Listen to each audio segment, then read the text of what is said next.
سپاس یەکەم بۆ دوی دوو ئێمە کۆبوونەوەی لیژنەی باڵامان هەیە یەک دوو ڕۆژ لەوە پێش لەگەڵ بەڕێزان لە بەڕێوەبەری گشتی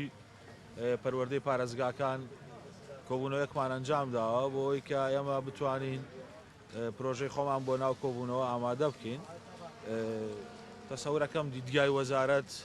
لە ڕۆژی شەممە تەواو گەڵاڵە بکەین بۆ کۆبوونەوەی ڕۆژی دوی دوو و سپاس بەخوا ئامارەکان تا ئێستا باشن و شیفا بۆ هەموو ئەوانەی کە توش بوون بۆ هیوایی هەموو لای پارێزرا بوون بە تایبەتیش مامۆستایان و قوتابیان و خوێندکاران. ئەگەر دۆخەکە بەم جۆرە بێ پێشنیاری ئەمە لە وەزارەتی پەروەردە ئەوەیە ئەو وادەی کە دامان ناوە پێش بخرێ بەڵام وادەکە لەلایەن لیژنەی باڵای ڕوبەڕووبوونەوە ئەمە ڕوئای خۆمانەوەکو وەزارەتی پەروەردە لە کۆبوونەوە باسمان کردو لەگە بەڕێوەبەرە گشتیەکان هەموو لایەکمان پێمان باشە ئەگەر ئامارەکان بەم جۆرە بێ وادەی دەستپێکردنەوەی قوتابخانەکان زووتر بکەین لە یەکی سێ بە پێ و ساڵنامەی کە دامانناوە بەڵام هەر وەرزی یەکەمە خوێنرێ وەرزی دووەمیش لە کاتی خۆی دەستپێکرێ بەڵام ئالەتی چۆنیەتی دەستپێکردنەوەی داوامەکە لە هێڵە گشتیەکانی لە ژێر ئەو تەوسیە بن کە وەزارەتی پەروەردەی حکوومەتی هەرێمی کوردستان پێشکەشی ئەماکە داوام بە شێوازی تەناو ببێ ئەوە دواتر بێ وردەکارێکی ئێمە لە وەزارەت پەروەردەدای بڕۆژین بەڵام تەوسی وەزارەی سەحە بۆ لیژنەی باڵای ڕوبەڕووبوونەوەی کۆرۆنا هەر شتێک بێ بڕیاری لێدرێ هیچ بڕیارێکیش دەسە کاتەکان نەدراوە بەڵام من داوام لە بەڕێزان بەڕێوەبەری گشتی پەروەردەی پارێزگاکان کردو کە ئەمڕۆ مامۆستا دڵشاد بەڕێوەبەری گشتی پەروەردەی سلێمانیش لێرێ داوام لێکە کە چ کاتێکیان پێ باشە بۆی گفتوگویەک بکەن لە ناو خۆیان مدیر عامی محافەزات دواتر کاتەکە بدەنەوە بە من لە کۆبوونەوە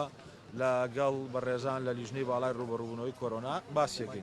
داخستنی دەرگای قوتابخانەکان پەیوەندی بە موچەند نییە.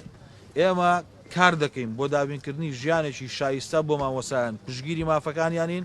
وەکو وەزیری پەروەردەش خۆم بە یەکەم دڵسۆز و خەمخۆریان نەزانم لە هەموو شوێنێکیش و لە هەموو کاتێکیشا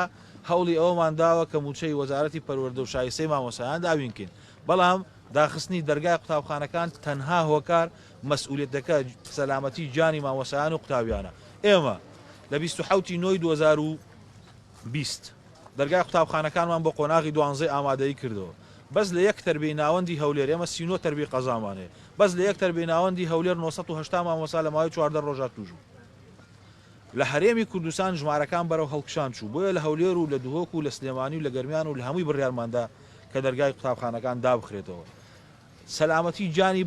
ئەو مامۆسایانە ئەو قوتابیانە ئەو خوێندکارانە بۆ ئێمە گرنگە. ئێمە بەرپرسیارەتیمان لەسەر شانە ناکرێ بە دیدێکی پۆپۆلیسیانە خەڵک سەیری ئەو بابەتە بکە و ئێمەش دوای قسەی ئەو بەڕێزانە بکەین ئەوەی کە گرنگە بۆ ئێمە زۆر بە سەراحەت دەیڵێم ئێمە بەرپرسیارە بین بەرامبەر بە گیانی خەڵک لەبەرەوەی کە ئێمە بەرپرسیارە بین دەبێت بزانین زەمینە سازی هەیە